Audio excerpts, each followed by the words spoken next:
Hello everyone, আসসালামু আলাইকুম। সকলে কেমন আছেন? আশা করি সকলে ভালো আছেন। আলহামদুলিল্লাহ আমি অনেক ভালো আছি। তো আজ ছিল পবিত্র শুক্রবার। তো দেখেন, এটা আসলে আমি আপনাদের ভাইয়া আসলে গিয়েছিল সীতাকুণ্ডে বেড়াতে। তো সেখান থেকে আসার সময় সে আমার জন্য এটা নিয়ে এসেছে। আসলে আমাকে নিয়ে এসে বলতেছে, দেখো এটা নাকি স্কিনে ব্যবহার করতে হয়। তো আমি আসলে জানি না এটা কী, আমি কখনো দেখিও নাই। আসলে এটা কী, কেউ একটু কমেন্ট করে জানাবেন সবাই। আমি আসলে নিজেও জানি না। আসলে স্কিন কেয়ার করা তো দূরের কথা, এটা আমি কিছু করব না, বাট আমাকে বলতেছে যে এটা তোমার জন্য নিয়ে আসছি স্কিন কেয়ারের জন্য, এটা নাকি স্কিনে লাগায় আর কি। তো কেউ জানলে বলবেন, কমেন্ট করে জানাবেন অবশ্যই।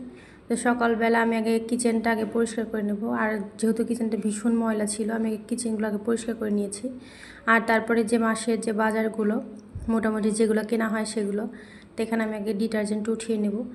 আর আমরা যেমন অনেকে আছে দেখা যায় যে মাসের শুরুতে সব কিছু একবারে কেনা হয়, যদিও একবারে মাসে এটুকু ডিটারজেন্টে এক মাস যাবে না যদিও, কিন্তু তারপরেও দেখা যায় যে একবারে কিনে নেওয়া হয়, যে কয়েকদিন চলবে। তো আপনারা যারা আমার ভিডিও যেখান থেকে দেখতেছেন, আপনারা কমেন্ট করে জানাবেন কি কোথা থেকে দেখতেছেন। আমি আসলে শুক্রবার দেখা যায় যে অন্যান্য ভিডিও আপলোড না করলে দেখা যায় শুক্রবার একটু চেষ্টা করি একটু ব্লগ ভিডিও দেওয়া। সারা সপ্তাহে রান্নার ভিডিও দিলে শুক্রবার একটু ব্লগ ভিডিও দেওয়ার চেষ্টা করি। তো এটা দিয়েছে এখানে মুগের ডাউল। আর মুগের ডাউলকে কে পছন্দ করেন জানাবেন। আর আমার মুগের ডাউলটা এমনিই ভেজে খেতে ভীষণ মজা লাগে। তো দেখা যায় যে ডাউল বিষয়টা অন্য কিছু কেনাকাটা যতই হোক না কেন, ডাউলটা আমরা মানে রাখা হয় আর কি, একটু বেশি করে রাখা হয়। সব ধরনের ডাউল মোটামুটি একটু করে রাখার চেষ্টা করি, কারণ ডাউলটা আমার বাচ্চাও ভীষণ পছন্দ করে, আর আমরা সবাই ডাউল খেতে ভীষণ পছন্দ করি। যার কারণে দেখা যাচ্ছে বিভিন্ন রকমের ডাউল বিভিন্ন সময় কিনে রাখা হয়। তো অনেকে আছেন যারা আমার ভিডিও দেখেন কিন্তু কোনো প্রকার লাইক কমেন্ট করেন না। তাদের কাছে একান্ত অনুরোধ যে আমার ভিডিও দেখার পরে একটা লাইক করে দিবেন, কমেন্ট করে দিবেন এবং আমার চ্যানেলটাকে সাবস্ক্রাইব করে দিবেন। কারণ দেখা যায় যে আমরা ভিডিও তো যারা করি তারা এই সামান্য একটা লাইক কমেন্ট আর একটা সাবস্ক্রাইব পাইলেই দেখা যায় যে মনে অনেক খুশি কাজ করে আর কি। আর আমার বলার দেখা যায় যে আমরা যারা ছোটো ছোটো ইউটিউবারদের ভিডিও দেখা যায় মানুষ স্কিপ বেশি করে, কারণ মানুষ তো দেখে যে ভিউ কেমন হয়েছে ওই অনুযায়ী দেখার চেষ্টা করে। তো আমরা আসলে ছোটো ছোটো ইউটিউবারদের দেখা যায় যে আপনাদের সাহায্য ছাড়া আমাদের আগানো সম্ভব না। এই ভিউ তো আপনারা না দেখলে হবে না। অনেকে আছে দেখা যায় যে ভিউ অনুযায়ী দেখে আর কি। তো আপনারা অবশ্যই একটা লাইক কমেন্ট করে দিবেন। আর আপনাদের একটা লাইক কমেন্ট আসলে আমাদের কাছে অনেক কিছু আর কি। আমরা ছোটো ছোটো ইউটিউবারদেরা যদি আপনারা সাহায্য করেন, দেখা যায় যে আমরাও আমাদের এই এতটুকুন দ্বারাও হয়তো আমাদের দ্বারা কিছু হবে। তো আমি এখন কিচেনে সব কিছু পরিষ্কার করে নেব। দেখা যায় মাসের শুরুতে হোক আর মাঝামাঝি হোক, দেখা যায় সপ্তাহে বা মাসে আমি 2 বার করে এগুলো পরিষ্কার করি। দেখা যায় ভীষণ নোংরা হয়ে যায়। আর দেখা যায় রান্না ভিডিও বিশেষ করে করতে নিলে দেখা যায় আরও বেশি নোংরা হয় আর কি।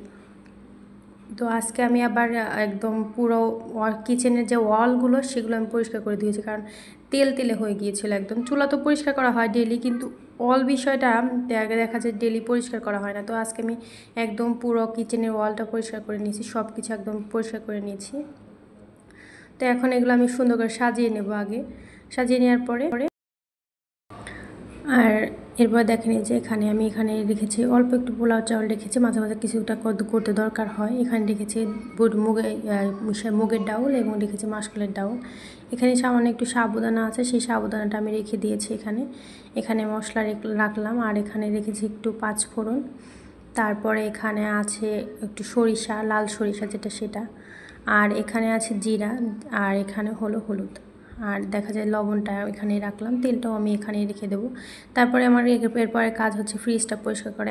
ফ্রিজটা একদম নোংরা হয়েছিল, আর এই মাসে আমার দেখা যায় ফ্রিজটা পরিষ্কার করা হয়নি। তো আমার ফ্রিজ পরিষ্কার করা শেষ, এখন আমি দেখা যায় নর্মালটা একটু পরিষ্কার করে নেব। দেখেন কী অবস্থা। আর এখানে দেখা যায় যে আমার জিনিসের চাইতে আমার মেয়ের জিনিসই বেশি দেখে। তো আমার সব কাজ শেষ হয়ে গিয়েছে। আমার মেয়ে আবদার করছিল সে চকলেট কেক খাবে। মূলত ওর আবদারের জন্য অনেক সময় অনেক কিছু আমার বানানো হয়। দেখা যায় যে আমরা তো দেখা যায় কিছু খাই, বাট ও যখন কিছু আবদার করে দিই ওইটা আমি ফেলতে পারি না। দেখা যায় তো আমি এটার ভিডিওটা আমি যদিও ফুল ভালো করে ডিটেলসভাবে দিইনি, আপনারা যদি চান আমি এই ভিডিওটা ডিটেলসভাবে দিয়ে দেবো। তো এখানে আমি দিয়েছিলাম প্রথমে 2টা ডিম, তারপরে দিয়েছি তেল, তারপরে আবার একটু দুধ দিয়ে আমি সুন্দর কেটে নিয়ে নেব। তারপরে এখানে আমি দিয়ে দেবো ময়দা দিয়েছি 1 কাপ এবং দিয়েছি 3 টেবিল চামচ কোকো পাউডার। তারপরে এটাকে একটু বেকিং পাউডার দিয়ে, এখানে কোনো বেকিং সোডা দেবো না। তো এখানে বেকিং পাউডার দিয়ে এটা সুন্দর করে মিশিয়ে নেব, কারণ এটা যদি শুরুতে মিশিয়ে না নেই, পরে যখন ব্যাটারের মধ্যে ব্যাটার গোলানো হবে তখন এটা জায়গায় জায়গায় কোকো পাউডারটা থেকে যাবে, খেতে ভালো লাগবে না, আর এটা ভালো দেখে হবেও না ভালো করে। তো এটা আমি সুন্দর আগে চেলে নেব। চেলে না নিলে দেখা যায় যে চকলেটের যদি কোকো পাউডারের যদি দলা পেকে থাকে, এগুলো যেহেতু একটু ভালো হবে না, লেগে লেগে থাকবে। তো এটা দিয়ে সুন্দর করে আমি এটাকে সুন্দর করে মসৃণ করে মেখে নেব। আর মেখে নেওয়ার এই পর্যায়ে যখন দিয়ে দেবো একটু ভ্যানিলা এসেন্স এবং দিয়ে দেবো একটু লেবুর রস। আর লেবুর রসটা ময়েস্ট কেকে দেওয়া অবশ্যই দরকার, কারণ যদি লেবুর রস স্কিপ করেন তাহলে ফুলবে একটু কম। যদি বেকিং সোডা দিতে পারেন পাশার সাথে, তাহলে লেবু না দিলেও চলবে, কিন্তু যদি বেকিং সোডাটা না দিতে পারেন তাহলে এই ক্ষেত্রে লেবুটা দিয়ে দিবেন। তো এখানে আমি আগে একটু গরম করতে দিয়েছি, আগে একটু প্রিহিট করে নিয়েছি লবণ দিয়ে একটু, তারপর মুখটা লাগিয়ে দিয়ে আমি কেকটা বসিয়ে দিয়েছি। দেখেন কেকটা কতটা বড় হয়েছে। এটা এখন উঠিয়ে নিয়ে আমি এটাকে আগে একটু ডেকোরেশন করব। তার আগে ঠান্ডা হোক, আমি এর মধ্যে একটা ময়েস্ট কেকের যে চকলেটটা থাকে সেটা বানিয়ে নেব। এখানে দিয়েছি চিনি এবং পাউডার সুগার দিয়েছি। পাউডার সুগারটা যদি না থাকে তাহলে এই ক্ষেত্রে আপনি চিনিটা গুঁড়ো করে নিয়ে তারপরে দিয়ে দিবেন।